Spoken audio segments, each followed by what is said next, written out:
आहात ना, तर परत तुमचं स्वागत आहे ब्लॉगमध्ये. तर काय झालं, बसमध्ये तर बनवू नाही शकलो ब्लॉग, पण इथं बनवतो.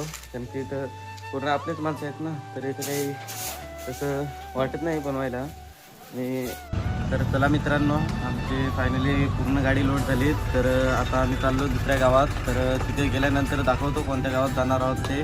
तर आज आमचे 2 माणूस नाही आले, अविनाश आणि अश्विन. तर त्यांची थोडीशी कमी कळतेच. तर कसं आहे ना, ते राहिले ना सोबत, तर ते हसत खेळत राहतो ना सर्वच. तर आता बघा, पुढे बघत राहा कोणत्या गावात जातो ते.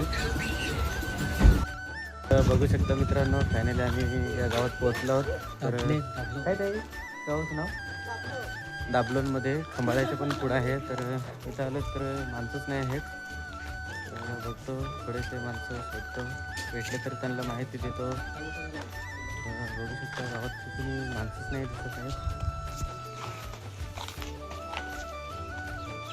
तर मित्रांनो, तर गाव तर जाऊ द्याच. तर गावाच्या साईडला बघा कसं व्ह्यू आहे, ते बघण्यासारखंच आहे. सगळं इकडे व्हिडिओ शूट करायला असं वाटतं की इकडेच बघा कसं आहे. साईडला खूप सुंदर सुंदरसे आहेत झाडे. तर मित्रांनो, त्या गावातून निघलो तर दुसऱ्या गावात आलो. तर या पाड्याचं नाव आहे दाबलोन गोंधनपाडा. तर इथे पण बघतो माणसं आहेत की नाही आहेत. तर बघू शकता मित्रांनो, आम्ही आलो आता बरवाड पाड्याला, तिथून पण निघून आलो. तर मला हे दाखवायचं होतं की शाळेचं शेड बघा किती सुंदर प्रकारे त्यांनी बनवलं आहे.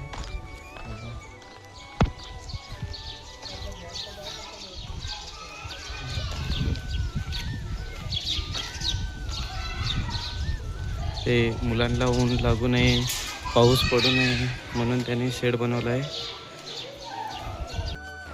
मित्रांनो, आता मी आहे तलासरीला. तर इथे बसलो तर इथे पण माणसं नाही आहेत. तर काय आहे ना, माणसं भेटत नाहीत, त्याच्यामुळे उशीर होतो घरी जायला. तर चालेल तर जायला, पण आता उशीर होईल तर मग अंधारात बनवता नाही येणार व्हिडिओ, कारण की काहीच दिसणार नाही रस्त्याला. पूर्ण गाडीत मागं बसतो ना आम्ही.